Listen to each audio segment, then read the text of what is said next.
Hello everybody, so today I will talk about calculus. The topic today is about integration. So now I will show you how to answer. We need to multiply by 7 to the power of s on numerator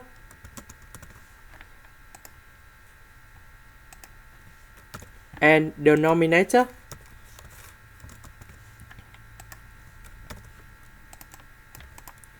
So 7 to the power of s multiplied by number 1 and 7 to the power of negative s.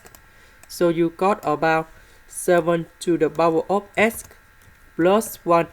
Because this one multiplied by this one, you got about 7 to the power of 0.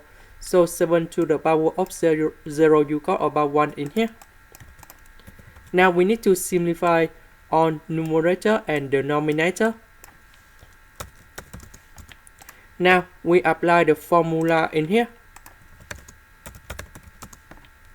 The integration of a to the power of s ds, you got about a to the power of s over ln number a, and we put about c in here. Now we can apply the formula in here.